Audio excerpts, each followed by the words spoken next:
چھوڑ دو, تم الگ ہو جاؤ. تم نے دین کو لٹایا تھا, تم نے دین کو مٹایا تھا, تم نے حیا کو تاراش کیا تھا, تم نے میری سنتوں کو لٹتے دیکھا, مٹتے دیکھا, گھروں سے دھکے دیے گئے, تمہارے سینے میں درد نہیں ہوا, تمہاری پیشانی پہ بل نہیں پڑا. اب اس قابل نہیں ہو میرے نیکوکار بندوں کے ساتھ تمہیں کھڑا کیا جا سکے.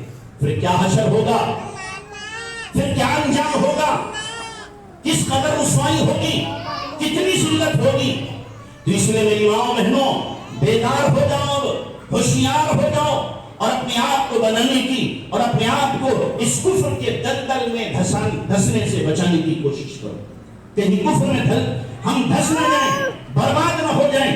اور یہ خبریں اب اللہ کرے ہمیں الٹی نہیں بلکہ سیدھی سننے کو ملے کہ اتنی غیر ایمان میں داخل ہو رہی ہیں, دوسری جگہوں پہ ہیں, دوسرے ملکوں میں ہیں کہ غیر اسلام میں آ رہی ہیں. ہم نے محنت چھوڑی, ہم نے اپنے بچوں پر, اپنی نسل پر, اپنے خاندان پر محنت چھوڑی ہے, اس لیے ہمیں یہ سیاہ دن دیکھنے پڑے, اس لیے بدترین دن ہمیں دیکھنے پڑے ہیں. تو اس لیے آج یہاں سے آپ کو طے کر کے جانا ہے, ارادہ کر کے جانا ہے کہ ہمیں اپنی نسل کی حفاظت کرنا, اپنی نسل کو بچانا ہے, اپنے بچوں کو دینی ذہن دینا ہے.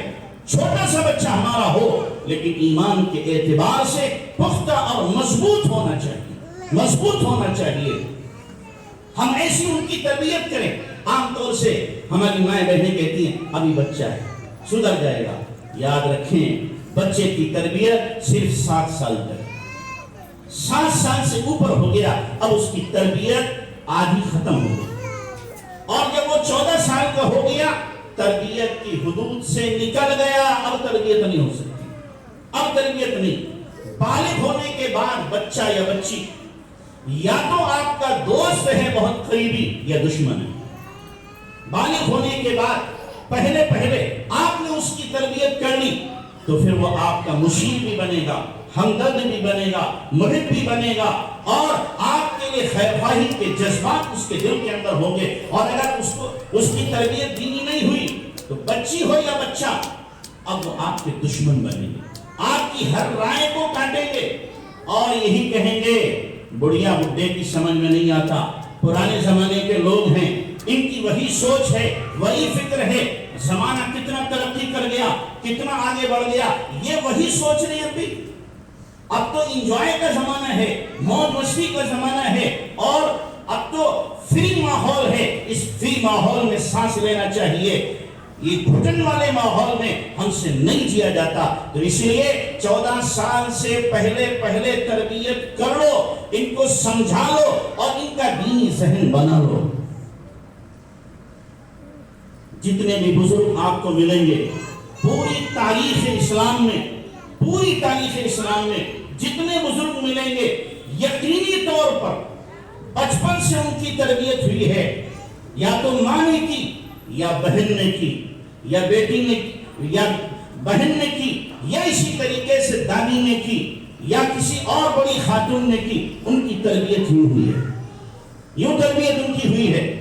پوری تاریخ آپ دیکھ لو, امام بخاری سب سے بڑے محدث, ان کی تربیت کس نے کی؟ ان کی ماں نے کی ہے. اللہ اکبر, نابینا پیدا ہوئے, نابینا, ماں نے ہاتھ اٹھا دیا اللہ کے سامنے کہ اللہ میں نے تو منت مانی تھی, یہ میں بچہ تیرے دین کے لیے وقف کر دوں گی. اللہ یہ تو نابینا ہے, کچھ کر نہیں سکتا. رات میں دعا, دن میں دعا, روزہ رکھ کر کے دعا, رمضان میں دعا, جمعے کی سات میں دعا, قرآن پڑھ کر دعا, جب موقع ملا ہار نہیں مانی, ہمت نہیں ہاری, مایوس نہیں ہوئی. اللہ کی ذات پر توکل اور یقین تھا کہ جو اللہ نابینا پیدا کر سکتا ہے وہ اللہ نابینا کو بینا بنا بھی سکتا ہے. مانگتی رہی دعا, مانگتی رہی. ایک رات خواب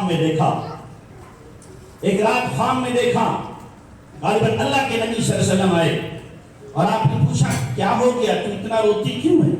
کہ جی میرا بچہ نابینا ہے, میں نے تو آپ کے دین کے لیے وقف کرنے کی نیت کی تھی, یہ نابینا کیا کرے گا؟ تو کیا چاہتی ہے اللہ کے نبی, میں دعا کر رہی ہوں میرے بچے کو بینائی مل جائے. خواب ہی میں آپ نے آنکھوں پہ ہاتھ پھیرا, دعا پڑھی کہ تیرے بچے کی بینائی واپس آئے گی.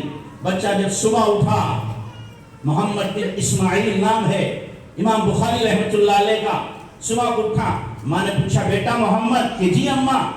بیٹا تمہیں دکھ رہا ہے؟ میں دکھ رہی ہوں. ہاں اماں آپ مجھے دکھ رہی ہیں. اللہ اکبر. کیسی ماں ہوگی، کیسا اللہ سے تعلق ہوگا، کیسی اللہ سے محبت ہوگی، کیسا یقین ہوگا ان کا، کیا توکل ہوگا اللہ کی ذات پر، کہ لوگ اس کو محال سمجھتے ہیں کہ بچہ ماں کے پیٹ سے نابینا ہوا، اب اس کی بینائی نہیں واپس آ سکتی. ہاں انسانوں کے لیے محال ہے، ڈاکٹروں کے لیے محال ہے، طبیبوں کے لیے محال ہے، ہماری عقل کے نزدیک محال ہے، لیکن اللہ کی ذات ہر چیز پر قادر ہے، وہ محال کو بھی ممکن بنا دیتا. یقین تھا ان کا. امام احمد بن حنبل رحمۃ اللہ علیہ 13 سال کی عمر میں محدث بن گئے تھے اور حدیثیں لوگوں کے سامنے بیان کرتے تھے، قرآن کی تفسیر کرتے تھے.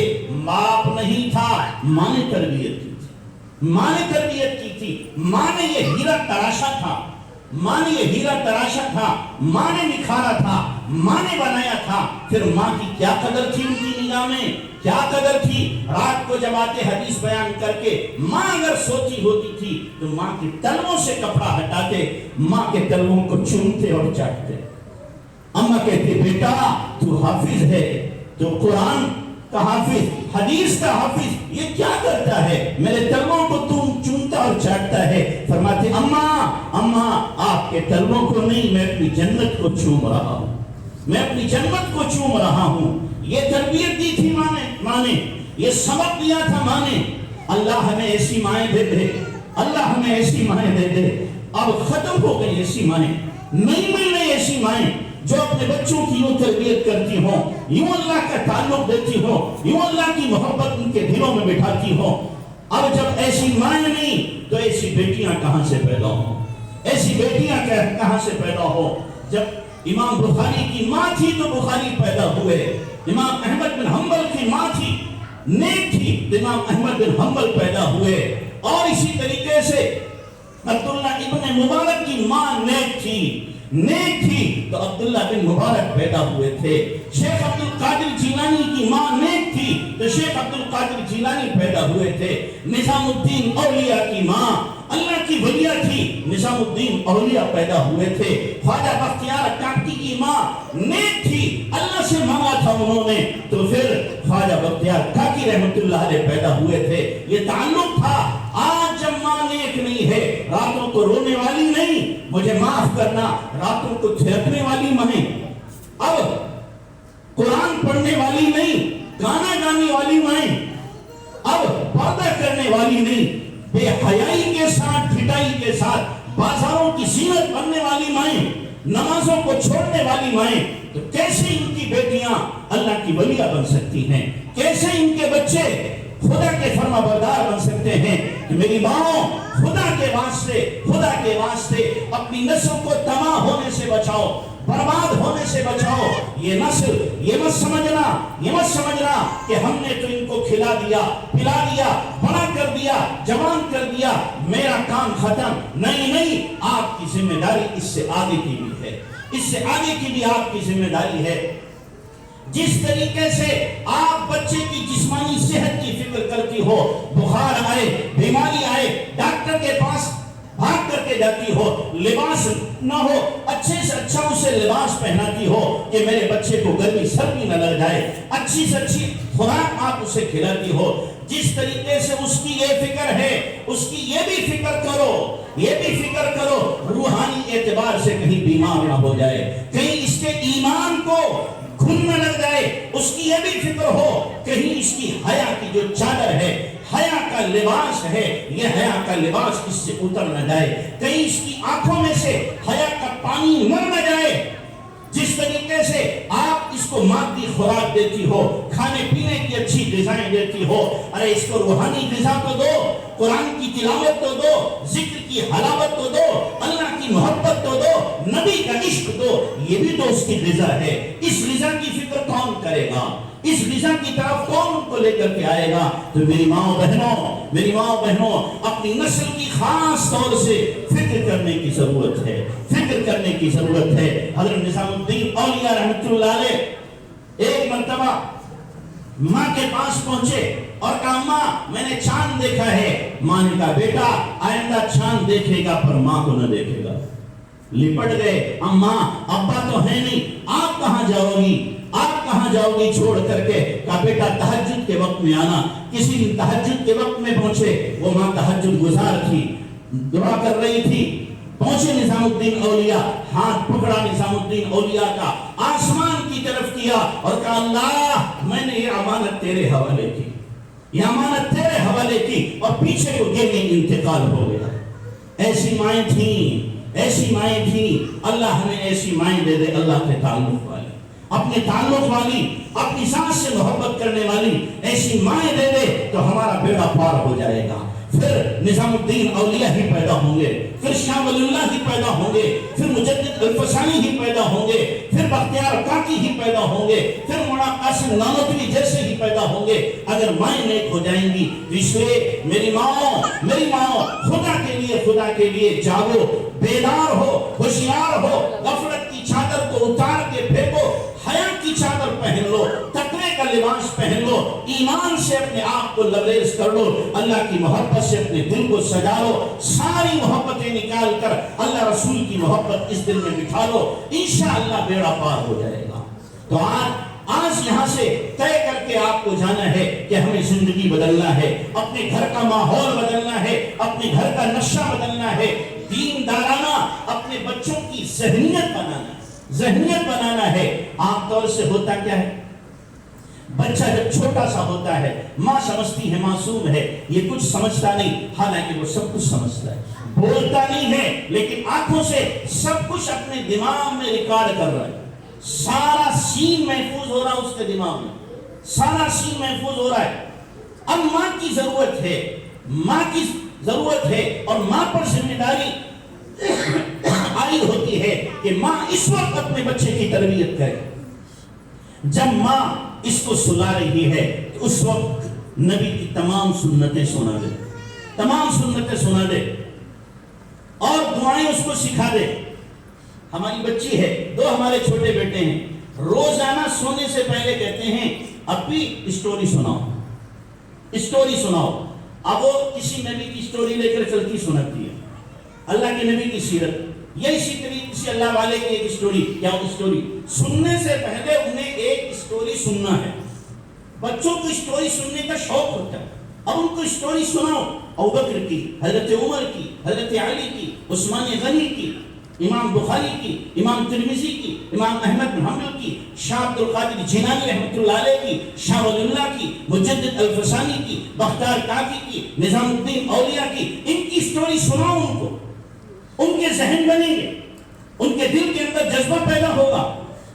تو ماں کی ذمہ داری میں یہ داخل ہے، اور بچے کو سننے کے لیے لے کے جاؤ تو پھر اس وقت میں اب بچے کے کان میں دعا پڑھو، اس کے سطر کو کھولنے سے پہلے کان میں دعا پڑھو، اس کو دھلاؤ اور جب اس کی چڈی وغیرہ پہناؤ پھر دعا پڑھو، اس طرح سے نکلنے کی۔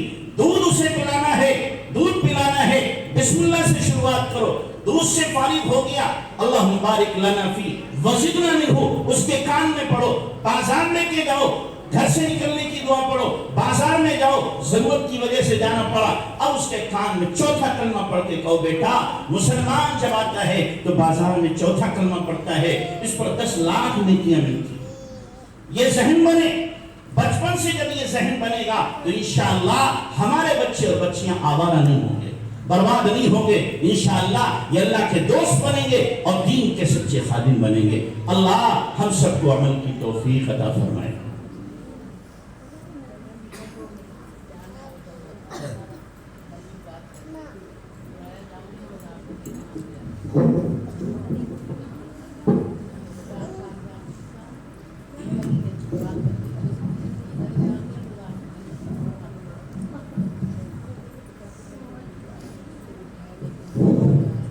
السلام علیکم ورحمۃ اللہ وبرکاتہ۔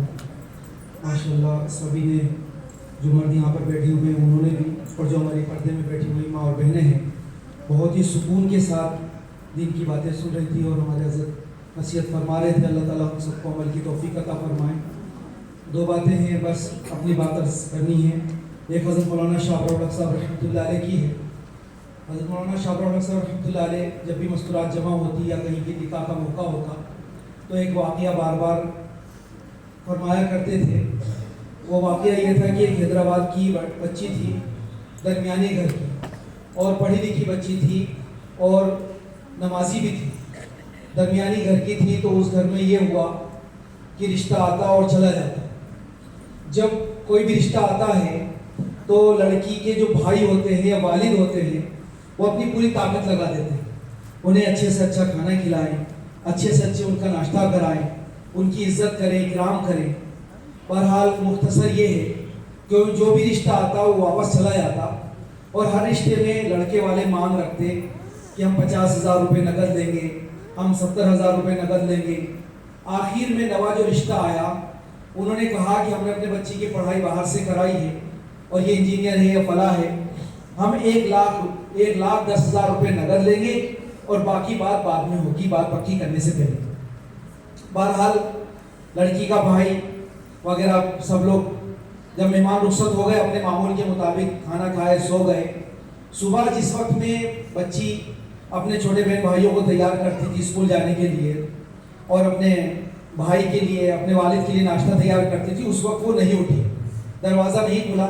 والدہ نے چھوٹے بہن بھائیوں کو اس کے تیار کر کے بھیج دیا اور یہ سوچا کہ شاید رشتے بار بار آتے جاتے اور اس کی وجہ سے آخری کھلی, تو انہوں نے اٹھایا نہیں اس کو. جب 8, 8:30, 9 بج گئے تو اس کا دروازہ نہ کھلنے پہ لڑکی کے والد نے اور بھائی نے پریشان ہو کے کہا بھائی کیا معاملہ, دکھائی نہیں دے رہی بچی. تو انہوں نے کہا کہ پتہ نہیں دیکھی کیا معاملہ ہے, ورنہ تو بچی تو صبح میں جلدی اٹھ جایا کرتی.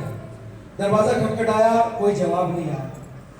آخر کار وہ گھبرا گئے اور جو اندر سے چٹکنی تھی جب وہ توڑی گئی تو بچی چت پڑی ہوئی تھی الٹی اور اس کے پاس چوہے مار دوائی کی شیشی پڑی ہوئی تھی. وقت گزر چکا تھا چونکہ رات میں واقعہ پیش آیا تھا. بہرحال لڑکی کے بھائی نے اس کی والدہ سے کہا, اپنی والدہ سے روتے ہوئے, امی ہم نے تو کبھی کچھ نہیں کہا تھا, کتنے رشتے آئے اور چلے گئے, کہیں آپ نے تو کچھ نہیں کہہ دیا تھا. تو لڑکی کی ماں سے ایک لفظ نکلا, اس نے کہا کہ بیٹا میں نے کبھی کچھ نہیں کہا, لیکن کل معلوم نہیں جانے مجھے کیا ہوا, میں نے کہا کہ تم منحوس ہے, جو رشتہ آتا ہے واپس چلا جاتا ہے. میرے بیٹھی ہوئی ماں اور بہنیں یہ دیکھیں کہ منحوس کون ہے. وہ 9 رشتے والے ہیں, حضرت مفتی صاحب موجود ہیں, کیا ان سب نے مل کر کے اس بچی کو نہیں مارا؟ اگر ان میں سے ایک بھی لڑکی کی ماں اور لڑکی کا وہ جو دوسرے لڑکے والے تھے, لڑکے کی والدہ اگر تیار ہو جاتی سنت طریقے سے شادی کرنے کے لیے تو کتنا بڑا کام ہو جاتا. ابھی حضرت گاڑی میں بتا رہے تھے ہمیں کہ میرے بیٹے کا ولیمہ ہو گیا, تمہیں پتہ چلا؟ کیونکہ میرا بہت گہرا تعلق ہے, بالکل چھوٹے بھائی کی طرح رہتا ہوں. تو میں نے کہا نہیں حضرت مجھے تو نہیں پتہ چلا. بولے میں نے مختصر سا نظام رکھا, میں نے بات کرنے کے لیے رمضان کا دن طے کرا, رمضان کے مہینے میں ظہر بعد بھیجا, نہ انہیں کچھ کھلانے کی ضرورت نہ ہمیں کچھ کھانے کی ضرورت. اور عید کے دن جو ہے دوپہر بعد میں نے نکاح ہو گیا مسجد میں, اور اس کے بعد میں لڑکی کی اپنی لڑکی کی یعنی اپنی اہلیہ کو اور اس کی بہن کو, لڑکی کی یعنی اپنی بیٹی کو اور ایک چھوٹی بچی کو ساتھ میں بھائی کو ان کے اور ان کو بھیج دیا, اور وہاں سے وہ لوگ لڑکی کو لے کے آ گئے. یعنی حضرت بھی نہیں گئے اور حضرت نے اپنے بیٹے کو بھی نہیں بھیجا. بولے کوئی رسم ہوتی وہ دکھائی کرتے, کچھ بھی کرتے, چھوٹی سیرا کرتے, سلامی کرتے, سبھی کام ختم کرتے. تو ہمیں اس طرح سے کام کرنے کی ضرورت ہے. میری ماں اور بہنوں کو آگے آنے کی ضرورت ہے. انشاءاللہ ارتداد اس سے بہت جلدی ختم ہوگا, آپ ہی کو آگے آنا پڑے گا. الحمدللہ ہمارے ادارے کی طرف سے تقریباً 55-60 شادیاں ہو جاتی ہیں سال میں. تو 12 آدمی ادھر سے آتے ہیں, 12 ادھر سے, 24 لوگ آ جاتے ہیں, اور سنت طریقے سے 1.5 گھنٹے کے اندر پوری شادی ختم ہو جاتی ہے. ضرورت کا سامان ہم لوگ مجبوری ہو کر کے دے دیتے ہیں جو غریب بچہ ہوتا ہے. دوسری بات میں سنا کے اپنی بات کو ختم کر رہا ہوں. حضرت نے مولانا منیر صاحب رحمۃ اللہ علیہ کا واقعہ سنایا. ابھی حضرت مولانا آدم مصطفیٰ صاحب دامت برکاتہ تشریف لائے تھے ہمارے یہاں پہ, تو انہوں نے ایک واقعہ سنایا کہ رمضان میں اعتکاف میں حضرت مولانا منیر صاحب رحمۃ اللہ علیہ نے جتنے مریدین تھے ان سے کہا کہ جو اتنے 1000 مرتبہ درود شریف پڑھ لے گا اس کو میں 500 روپے دوں گا. درود شریف پڑھنا خود برکت, رمضان کا مہینہ آخری عشرہ, اور حضرت کے پیسے برکت کے مل جائے تو کیا کہنے.